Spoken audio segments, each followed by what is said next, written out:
আবার চলে এলাম ইঙ্গ মহীশূর যুদ্ধের দ্বিতীয় পার্ট নিয়ে। দ্বিতীয় পার্টে আমরা আলোচনা করব মূলত তৃতীয় ইঙ্গ মহীশূর যুদ্ধ এবং চতুর্থ ইঙ্গ মহীশূর যুদ্ধ।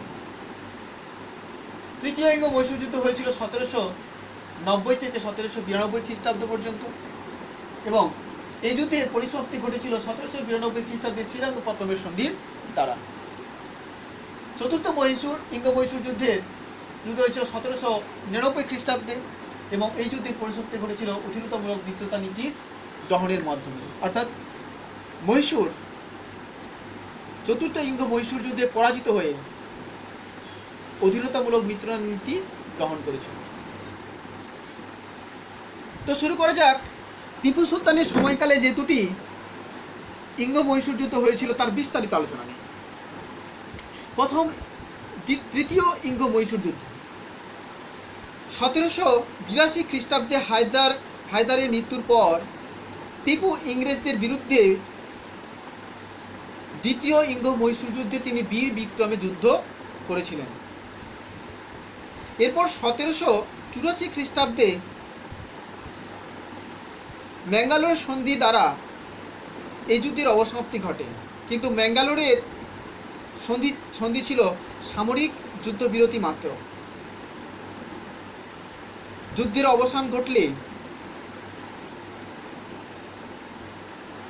টিপু সুলতান এবং ইংরেজ কোম্পানি উভয়েই জানতেন যে কোনো এক পরিস্থিতিতে পুনরায় দুই পক্ষের মধ্যে যুদ্ধ অবশ্যম্ভাবী।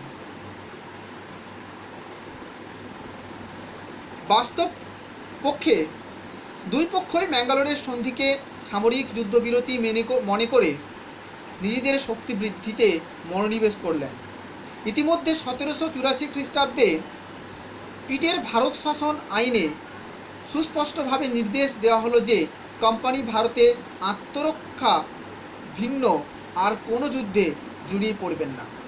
মানে কেবল ইংরেজ ইস্ট ইন্ডিয়া কোম্পানি তারা নিজেদের আত্মরক্ষার জন্য যুদ্ধ করবে, নচেত কোনো প্রকার তারা যুদ্ধ করবে না, অর্থাৎ তারা সামরিক বিস্তার ক্ষেত্রেও যুদ্ধ করবে না। সিদ্ধান্ত গ্রহণ করা হলো পিটের ভারত শাসন আইনে। কিন্তু দেখা দিল বিভিন্ন গভর্নর জেনারেল লর্ড কর্নওয়ালিসের সময়কালে, অর্থাৎ লর্ড কর্নওয়ালিস ভারতবর্ষের গভর্নর জেনারেল হয়ে এলে এই নির্দেশ লঙ্ঘন করে টিপুর সঙ্গে সম্ভাব্য যুদ্ধের জন্য তোড়জোড় শুরু করলেন এবং এই উদ্দেশ্যে 1788 খ্রিস্টাব্দে নিজামের সঙ্গে হাত মেলালেন। কর্নওয়ালিস টিপুকে ধ্বংস করার জন্য মারাঠা ও নিজামকে নিয়ে এক জোট গঠন করলেন। ইংরেজদের প্ররোচনামূলক কার্যকলাপে ক্ষিপ্ত হয়ে টিপু ইংরেজদের আশ্রিত ত্রিবাঙ্কুর রাজ্য আক্রমণ করলেন। অর্থাৎ এমন পরিস্থিতি সৃষ্টি করলো ইংরেজ ইস্ট ইন্ডিয়া কোম্পানি, টিপু বাধ্য হয়ে ওই প্ররোচনায় পা দিয়ে তিনি ত্রিবাঙ্কুর রাজ্য দখল করলেন। যেভাবে বর্তমানে চীন মুখে বলছে আমরা আলোচনা করব সীমান্ত সমস্যা নিয়ে, আবার তারা বিভিন্ন প্ররোচনামূলক কাজকর্ম করে বেড়াচ্ছে। কারণ এই প্রেক্ষাপটটা খুবই গুরুত্বপূর্ণ প্রেক্ষাপট। এই সময়ে ভারতবর্ষ স্থায়ী সদস্য হতে যাচ্ছে জাতিপুঞ্জের। অপরদিকে ওয়ার্ল্ড হেলথ অর্গানাইজেশনের যে মূল পদ, সেই মূল পদে ভারতীয় একজন ব্যক্তির অধিষ্ঠান হতে যাচ্ছে। তাই যদি ভারতবর্ষকে বিভিন্ন প্রলোভন দিয়ে প্ররোচনা দিয়ে বাধ্য করে দেওয়া যায় চীন আক্রমণ করতে, তাহলে এমন একটা সমস্যা সৃষ্টি হবে, ভারতবর্ষ স্থায়ী সদস্য হতে পারবে না, হুর সদস্য হতে পারবে না, হুর প্রধান পদে যেতে পারবে না ভারতবর্ষ। এবং ভারতবর্ষ যে আন্তর্জাতিক ক্ষেত্রে যে বিভিন্ন শক্তিশালী দেশের সঙ্গে একটা আন্তর্জাতিক সম্পর্ক গড়ে উঠেছে মিত্রতার, সেই সম্পর্কের বিচ্ছেদ ঘটবে। এতে চীনের সুপার পাওয়ার হতে অনেক সুবিধা হবে। ঠিক তেমন কৌশলেই ইংরেজ ইস্ট ইন্ডিয়া কোম্পানি প্ররোচনা দিয়ে বাধ্য করেছিল টিপুকে আক্রমণ করতে, এবং টিপু সেই প্ররোচনায় পা দিয়ে ত্রিবাঙ্কুর রাজ্যটি আক্রমণ করে। তো এমন এক পরিস্থিতিতে তৃতীয় ইঙ্গ মহীশূর যুদ্ধের সূচনা হয়। তো টিপু একাকী 2 বৎসর ধরে বীর বিক্রমে সংগ্রাম চালালেন, কিন্তু শেষ পর্যন্ত তিনি সফল হলেন না। দীর্ঘদিন তার রাজধানী অবরোধের পর ইংরেজদের সঙ্গে টিপু শ্রীরঙ্গপত্তমের সন্ধি স্বাক্ষর করতে বাধ্য হলেন 1792 খ্রিস্টাব্দে। এই যখন বাধ্য হয়ে তিনি ইংরেজদের সঙ্গে শর্ত সন্ধি করলেন, তখন ইংরেজ ইস্ট ইন্ডিয়া কোম্পানি এই সুযোগ নিয়ে তার উপর কতগুলি শর্ত চাপিয়ে দিল। প্রথম শর্ত, টিপু যুদ্ধের ক্ষতিপূরণ বাবদ প্রচুর অর্থ ইংরেজদেরকে দিতে বাধ্য করলেন। দ্বিতীয় শর্ত, তার রাজ্যের বেশ কিছুটা অংশ ইংরেজ, মারাঠা এবং নিজামের মধ্যে ভাগ করে দেওয়া হলো, এবং এর ফলে শ্রীরঙ্গপত্তরের সন্ধির ফলে কোম্পানির দাক্ষিণাত্যের প্রধান শক্তিতে পরিণত হলো। অন্যদিকে মহীশূরের অস্তিত্ব বজায় থাকলেও তার পতনের সম্ভাবনা একরকম অনিবার্য হয়ে পড়েছিল। এই জায়গায় তোমাদের বলে দেওয়া ভালো, দেখো, লক্ষ্য করো, প্রথম যে ইঙ্গ মহীশূর যুদ্ধ হয়েছিল, সেই যুদ্ধে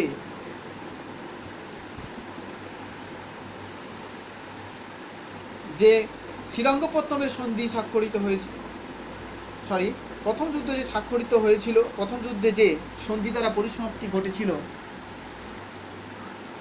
সেই মাদ্রাজের সন্ধি স্বাক্ষরিত হয়েছিল, সেখানে কিন্তু ইংরেজ ইস্ট ইন্ডিয়া কোম্পানি হায়দারের কাছে পরাজয়ের সম্ভাবনা দেখা দিয়েছিল। তো যুদ্ধের পূর্বেই সন্ধি স্বাক্ষর করে নিয়েছিল, এবং যেখানে ইংরেজ পরাজিত হচ্ছে বা পরাজিত হবে এমন পরিস্থিতিতে সন্ধি স্বাক্ষরিত হচ্ছে, সেখানে কিন্তু ইংরেজদের কোনো ক্ষতি হচ্ছিল না।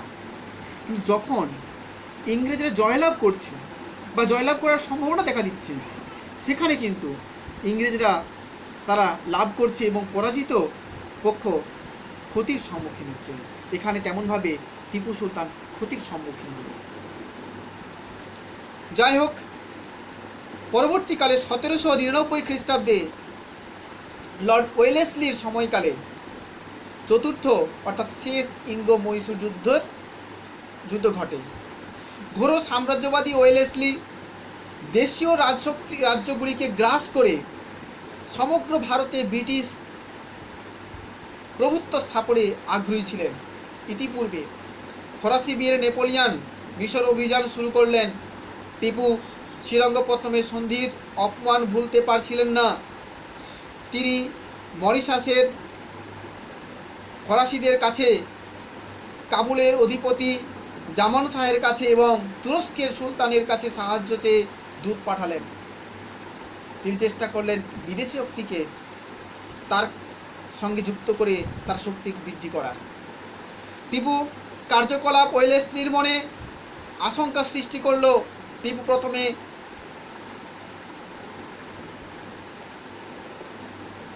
প্রথমে টিপুকে অধীনতামূলক মিত্রতা নীতি গ্রহণের আহ্বান জানালেন। টিপু এই প্রস্তাব সরাসরি প্রত্যাখ্যান করলেন। এরপর ওয়েলেসলি টিপুর বিরুদ্ধে শক্তি প্রয়োগের জন্য আগ্রহ প্রকাশ করলেন। তিনি যুদ্ধ ঘোষণা করলেন। ইংরেজ ইস্ট ইন্ডিয়া কোম্পানি হায়দ্রাবাদ এবং নিজামকে সঙ্গে নিয়ে টিপুর বিরুদ্ধে 1799 খ্রিস্টাব্দে এক সেনাবাহিনী পাঠিয়ে দিল মহীশূর রাজ্য আক্রমণ করার জন্য। কয়েকটি খণ্ডযুদ্ধের পরাজয়ের পর টিপু শ্রীরঙ্গপত্তম দুর্গে অবরুদ্ধ হলেন। অবশেষে বীরের মতো যুদ্ধ করে তিনি প্রাণ বিসর্জন দিলেন। শ্রীরঙ্গপত্তমের দুর্গ সহ মহীশূরের বেশিরভাগ অংশ ইংরেজদের দখলে এলো এবং নিজামের সীমান্তে অবস্থিত কিছু অঞ্চল তাকে দেওয়া হলো এবং বাকি অংশে প্রাক্তন হিন্দু রাজবংশের একজন উত্তরাধিকারীকে প্রতিষ্ঠিত করা হলো। এইভাবে মহীশূর রাজ্যটি ইংরেজ ইস্ট ইন্ডিয়া কোম্পানির অধীনে চলে এলো। অর্থাৎ দক্ষিণ ভারতবর্ষে ইংরেজ ইস্ট ইন্ডিয়া কোম্পানি তাদের প্রবল ক্ষমতার অধিকারী হয়ে উঠল। তো এইভাবে ইংরেজ ইস্ট ইন্ডিয়া কোম্পানি একের পর প্রাদেশিক আঞ্চলিক শক্তিগুলিকে নিজের সাম্রাজ্যের অন্তর্ভুক্ত করেছিল। পরবর্তী ভিডিওতে আমরা আলোচনা করব কিভাবে মারাঠাকে তাদের সাম্রাজ্যের অন্তর্ভুক্ত করেছিল। অর্থাৎ আমরা এখানে দেখলাম যে মারাঠা মহীশূরকে পতনের জন্য, অর্থাৎ মহীশূরের পতনের পেছনে যেভাবে মারাঠাকে ইংরেজ ইস্ট ইন্ডিয়া কোম্পানি তাদের কাজে লাগিয়েছিল, আমরা পরবর্তী ভিডিওগুলিতে আলোচনা করব ওই মারাঠাকে ইংরেজ ইস্ট ইন্ডিয়া কোম্পানি কীভাবে তাদের সাম্রাজ্যের অন্তর্ভুক্ত করেছিল। তো তোমরা তাড়াতাড়ি ওই সমস্ত ভিডিওগুলি পেতে সাবস্ক্রাইব করে নাও এবং সঙ্গে সঙ্গে লাইক ও কমেন্ট করো। কমেন্ট করে তোমরা জানিয়ে দাও তোমাদের ইতিহাসের কোন অংশ নিয়ে বা কোন টপিক নিয়ে আমি তোমাদের আলোচনা করব বা তোমাদের চাহিদাগুলি কী কী। আমি সেই সমস্ত চাহিদার উপর ভিত্তি করে ভিডিও তোমাদের বানিয়ে পাবলিশ করে দেবো, যাতে তোমাদের সহজেই পৌঁছতে পারে। আবার একবার বলছি, তোমরা সাবস্ক্রাইব করে নাও।